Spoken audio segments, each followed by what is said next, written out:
Help us reach 1,000 subscribers.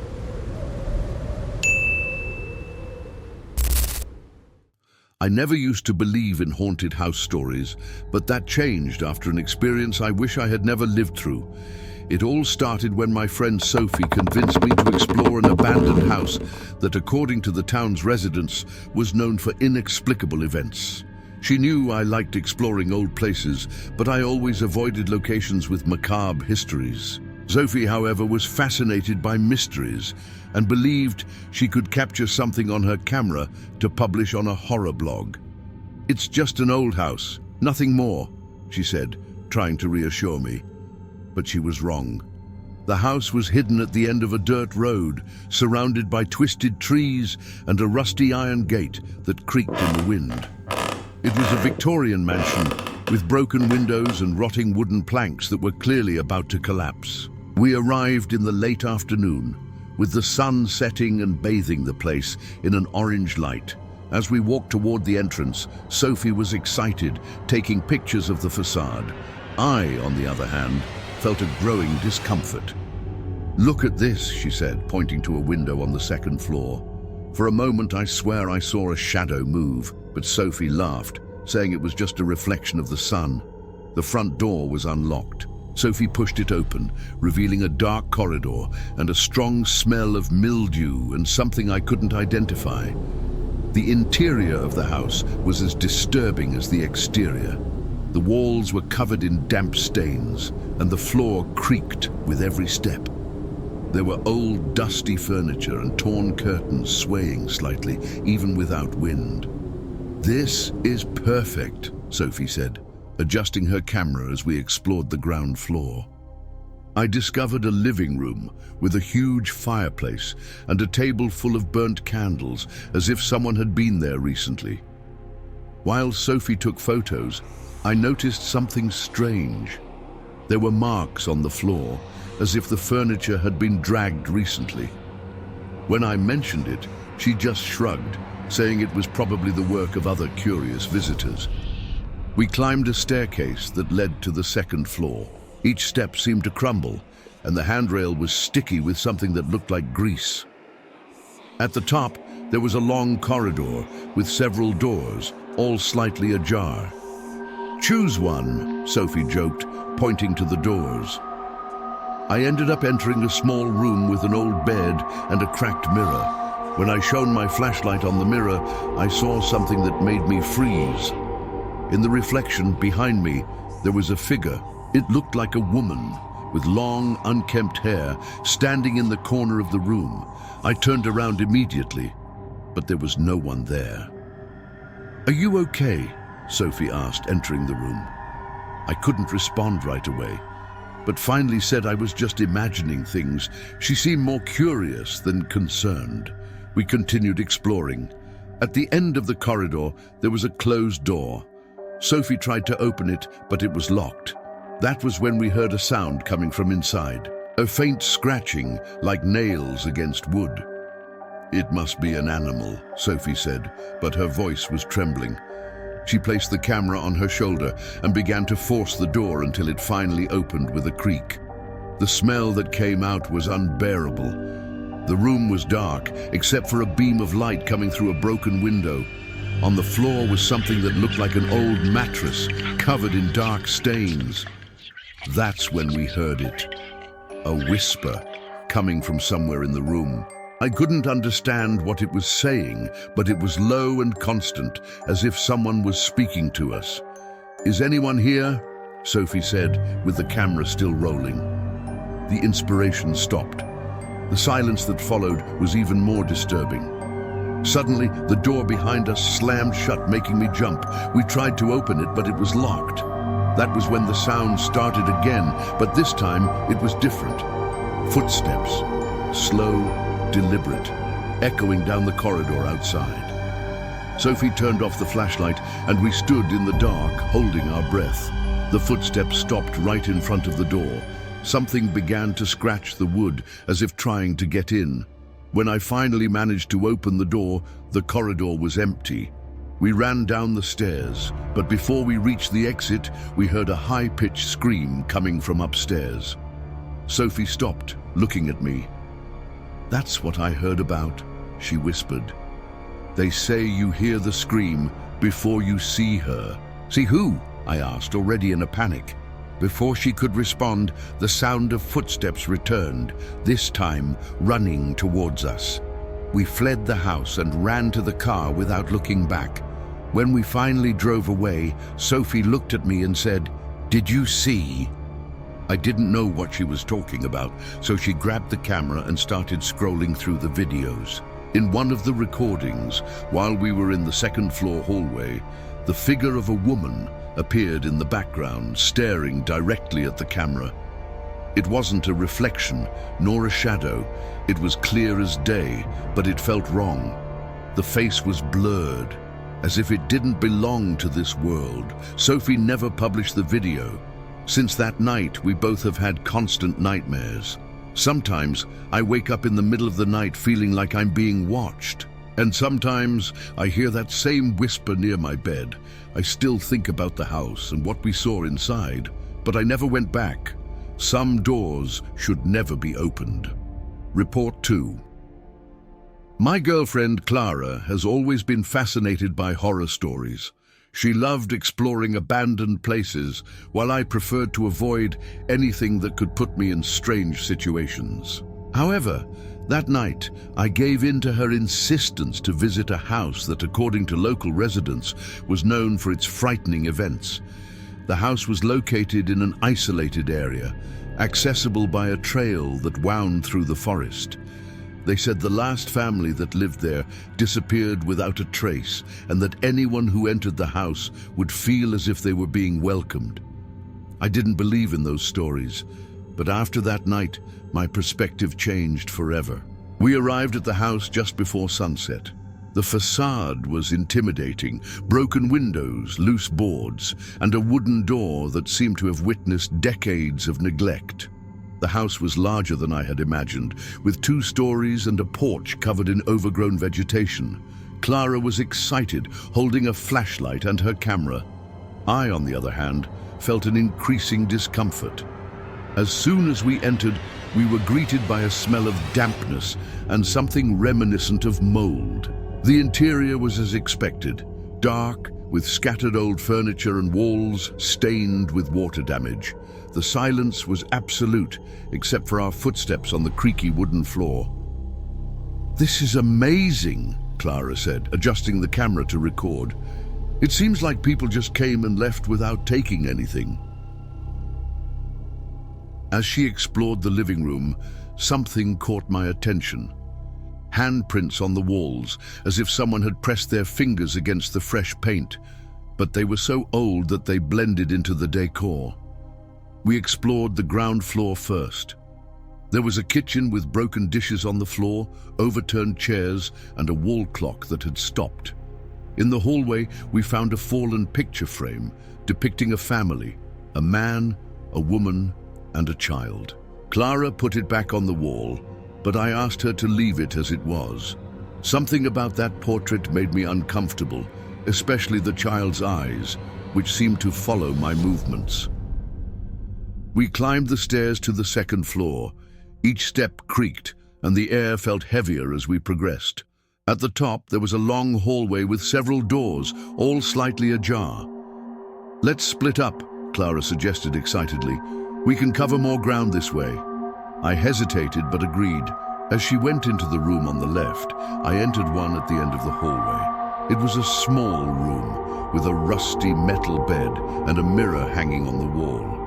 The reflection showed the empty room behind me, but something felt off. While examining the dresser next to the bed, I heard a low sound like a whisper. I looked back, but the room was empty. When I turned my gaze back to the mirror, I nearly dropped the flashlight. In the reflection, someone stood in the corner of the room, a woman with long, disheveled hair, wearing something white. I turned immediately, but there was no one there. I ran to the hallway and called for Clara, but she didn't respond. My heart raced as I walked toward the room where she was. The door was partially open, and when I entered, I saw Clara staring intensely at the ceiling. "Clara, what's wrong?" I asked. She pointed up. I followed her gaze and saw what had paralyzed her. On the ceiling were handprints, as if someone had dragged their fingers across the wood. Some were so fresh they still glistened under the flashlight. Before we could react, we heard footsteps, heavy, echoing in the hallway. "There's someone here," Clara whispered, gripping my arm. We left the room and looked down the hallway. At the end, one of the doors that had been closed before was now wide open. We pointed our flashlights at it, but all we saw was darkness. "Let's get out of here," I said, pulling Clara toward the stairs. But just as we started to descend, we heard a sound that made my blood run cold. A cry, low and irregular, like that of a child. The sound was coming from downstairs. Clara wanted to check it out, but I knew that wasn't normal. "It's not a child," I said, trying to hold her back. When we reached the ground floor, the crying stopped abruptly. The front door, which had been open when we entered, was now locked. We tried to open it, but it seemed stuck. That's when we heard footsteps behind us. We turned at the same time, and there she was. The woman I had seen in the mirror was now standing at the end of the hallway, staring directly at us. Her eyes were deep and dark, and she seemed not to be completely solid, like a shadow. Without thinking, we grabbed Clara and ran toward the kitchen, where there was a broken window. We managed to escape, cutting our arms on the glass. When we looked back, we saw the woman standing in the doorway, still watching us. She didn't chase us, but for a brief moment, I felt her radiate. We returned to the car and drove non-stop until we got home. Clara tried to review the footage on her camera, but something strange happened. All the photos and videos were corrupted, except for one. It was a picture of the staircase taken by Clara as we were going up. In the background, clearly visible, was the woman, staring directly at the camera. Since then, Clara and I have never spoken about what happened. Sometimes, I wake up in the middle of the night with the feeling that I am being watched. And occasionally, I hear the sound of footsteps, slow and heavy, coming from the hallway outside my room. Some houses are not meant to be visited. Report 3. A few years ago, my friend Natalie and I decided to explore an abandoned house that was located in the middle of nowhere. We heard about it during a bar conversation. It was known in the area as the House of the Children. They said that at night, footsteps, banging doors, and even laughter could be heard coming from inside. We didn't believe these stories, but we wanted a different adventure. Natalie was a skeptic, the kind who loved to challenge local legends. I, on the other hand, just wanted to make sure we would return home in one piece. If I had known what was about to happen, I would have never crossed that door. We arrived at the house at dusk. It was an old mansion with broken windows and peeling paint, almost swallowed by vegetation. The trail leading to it was covered in leaves and dry branches, as if no one had passed there in years. Natalie was excited, with her flashlight and a camera in hand. As soon as we entered, the smell of dust and mold filled the air. The interior was dark, with old furniture covered in dirt. The wooden floor creaked with every step, and the silence was so profound that even the slightest noise seemed amplified. "Well, here we are," Natalie said with a nervous smile. "I guess it's not as scary as they say." I wasn't so sure. There was something in the air, something that made my skin crawl. We explored the ground floor first. I discovered a living room with a huge fireplace, full of old ashes, and a torn sofa in the corner. There was also a hallway with several closed doors leading to smaller rooms.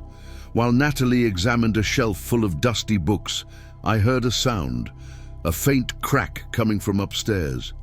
"Did you hear that?" I asked, trying to keep calm. "Probably the house settling," she replied, not taking her eyes off the books. But I knew it was more than that. We decided to go upstairs, despite my instincts screaming at us not to. The second floor was even darker, with walls covered in water stains and a hallway that seemed to stretch on forever. There were several doors, some open and others closed. We entered a small room with an old bed and a cracked mirror. On the dresser there was a picture frame. The photo showed a family, a man, a woman, and 2 children. But something was strange.